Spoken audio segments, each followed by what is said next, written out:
déédé wòyí o, ìròyìn lérèfé ni mo mú wá sétí ìgbọ́ yín láti ẹnu ọmọ yín kan náà ní ìyáàfin Lydia Òbó-Fálẹ́yẹ. Alága àpapọ̀ fún ẹgbẹ́ òṣèlú African Democratic Congress (ADC) David Mark ti dojú ìbéèrè kọ Ààrẹ Bọ́lá Tinubu wípé kí ó ṣàlàyé ìdí tí ẹ̀sùn ìbẹ̀rù fi wà lọ́kàn àyà rẹ̀ bí ó tilẹ̀ jẹ́ wípé ẹgbẹ́ òṣèlú All Progressives Congress (APC) ní gómìnà tí ó ju 30 lọ.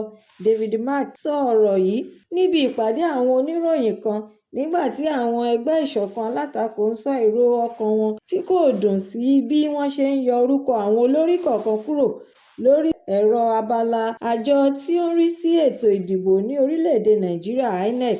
Ó wá ṣàfikún ọ̀rọ̀ rẹ̀ nípa sísọ fún àwọn ọmọ ilẹ̀ Nàìjíríà láti dáàbò bo ètò ìjọba àwa-arawa kí wọ́n sì tún sọ̀rọ̀ jáde síta àti kí wọ́n kọ̀ jálẹ̀ lórí ìgbìyànjú láti jẹ́ kí ẹgbẹ́ òṣèlú kan ṣoṣo jẹ gàba lórí ẹnikẹ́ni. Ẹ̀kúnrẹ́rẹ́ ìròyìn eléyìí náà wà nínú ìwé ìròyìn Daily Trust. Nínú ìwé àkọsílẹ̀ tí ẹgbẹ́ Muslim Rights Concern (MURIC) gbé jáde síta ní Ọjọ́bọ̀ tí í ṣe ọjọ́ kejì oṣù kẹrin April 2 ní alága ẹgbẹ́ yìí ti ìpínlẹ̀ Kano àti adarí apá àríwá Hassan Sani Ndabawa sọ pé àwọn olórí kan nínú ẹ̀sìn Kìrìsìtẹ́nì fi àtẹ̀jíṣẹ́ ọ̀rọ̀ ìkíni kú oríire ránṣẹ́ sí ẹgbẹ́ àwọn pẹ̀lú ọkàn àbòsí àti àìnàtán. Ó wá rọ àwọn olórí ẹlẹ́sìn Kìrìsìtẹ́nì láti jẹ́ kí ìwà wọn ṣe déédé pẹ̀lú ìpè fún ìṣọ̀kan àti pé kí wọ́n jẹ́ olóòótọ́ àti ẹni tí ó nà tán. Ẹ̀kúnrẹ́rẹ́ ìròyìn eléyìí náà wà nínú ìwé ìròyìn The Guardian. Ìròyìn eléyìí ló sọ pé igbákejì ààrẹ àná Atiku Abubakar ti bu ẹnu àtẹ́ lu àbẹ̀wò ìbánikẹ́dùn ààrẹ Bọ́lá Tinubu sí ìpínlẹ̀ Plateau tí ó sì ṣàpèjúwe rẹ̀ gẹ́gẹ́ bí ìṣòro tí ó ń ṣe àfihàn àìní ìbáṣepọ̀ tó dára èyí tí ó wà láàrin olórí àti àwọn mẹ̀kúnnù ọmọ orílẹ̀-èdè Nàìjíríà. Ó tún wá ṣe àfikún ọ̀rọ̀ rẹ̀ wípé ó jẹ́ ohun tí ó ń kan òun lóminú ìhà tí ààrẹ kọ sí ìpele ìpànìyàn tí ó wáyé ní apá kan ní ìpínlẹ̀ Plateau èyí tí ààrẹ kò kọjá ibùdókọ̀ òfurufú tí bàálù rẹ̀ ti balẹ̀ tí ó sì wá ń wòye ohun tí yóò ṣe lórí ìṣẹ̀lẹ̀ náà. Ẹ̀kúnrẹ́rẹ́ ìròyìn eléyìí náà wà nínú ìwé ìròyìn Punch. Ilé-ẹjọ́ tí ó ga èyí tí ó kalẹ̀ ní ìlú Lafia, ìpínlẹ̀ Nasarawa ti pàṣẹ gbígba dúkìá tí ó jẹ́ iyebíye àti owó rọ̀gùnrọ̀gùn tí wọ́n tọpasẹ̀ rẹ̀ sí olùdarí ètò Ponzi Theophilus Oluche Ebonyi pátápátá. Adájọ́ Emo Ọlájúwọ̀n tó pàṣẹ yìí lo ìwé àṣẹ tí àjọ EFCC gbé síwájú rẹ̀ pẹ̀lú ọ̀rọ̀ tí wọ́n fi gbé ìwé ìgbẹ́jọ́ yìí lẹ́sẹ̀ wípé wọ́n kó àwọn dúkìá yìí jọ lọ́nà àìtọ́ àti èyí tí kò bá òfin mu. Àṣẹ tí adájọ́ pa yìí ló ṣàmì ìbẹ̀rẹ̀ títako ìwà ṣíṣe owó ìlú ní kúmọkùmọ. Ẹ̀kúnrẹ́rẹ́ ìròyìn eléyìí náà wà nínú ìwé ìròyìn The Sun.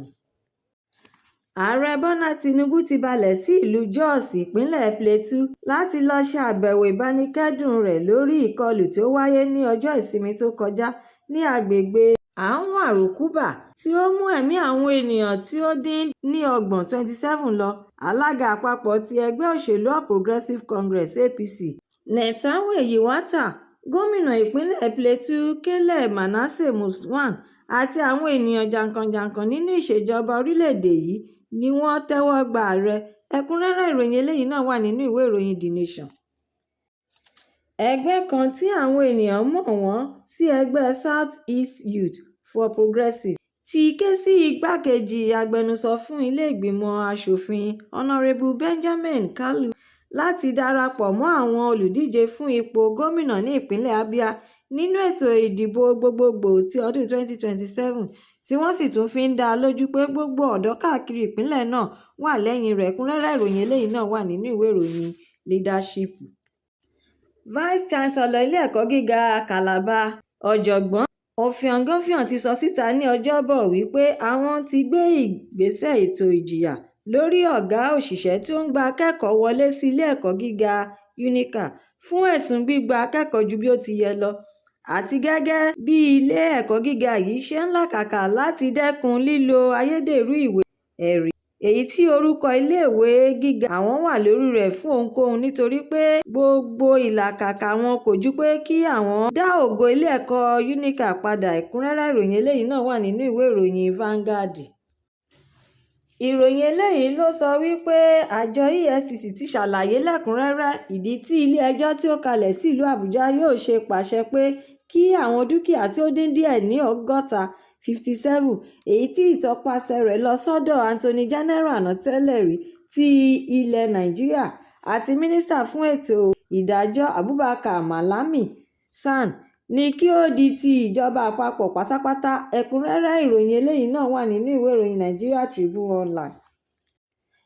Mínísítà fún iṣẹ́ àkànṣe David Umahi ti sọ síta gbangba wáyàyé wípé òun gba ìran láti ọ̀run wá wípé ọwọ́ agbára Ọlọ́run ń bẹ lórí ààrẹ Bọ́lá Tinubu. Ó sọ ọ̀rọ̀ yìí síta níbi ayẹyẹ ṣíṣí afárá olókè ti Eke Obinagwu-Eneme, iṣẹ́ àkànṣe èyí tí àwọn ń gbà lérò láti mú ìrìnnà rọrùn ṣáájú ọdún Àjíǹde. Ẹ̀kúnrẹ́rẹ́ ìròyìn eléyìí náà wà nínú ìwé ìròyìn Daily Post. Ilé-ẹjọ́ tí ó ga ní ìlú Àbújá ní Ọjọ́bọ̀ ti da ìwé ìpẹ̀jọ́ tí ajàfúnẹ̀tọ́ ọmọnìyàn, olùkọ́ ìròyìn Sahara tí ó sì tún jẹ́ olóṣèlú Ọmọyẹlé Sowore nù sígbó. Adájọ́ Mohammed Umar nínú ìdájọ́ rẹ̀ ló ti ṣàlàyé wípé ẹ̀sùn tí Sowore fi kan ilé-iṣẹ́ ètò ààbò Department State Service (DSS) àti Meta Platforms Incorporated tí ó jẹ́ ti Facebook tẹ́lẹ̀ rí kò lẹ́sẹ̀ nílẹ̀ rárá. Nítorí ìdí èyí ló ṣe kó o dànù sígbó.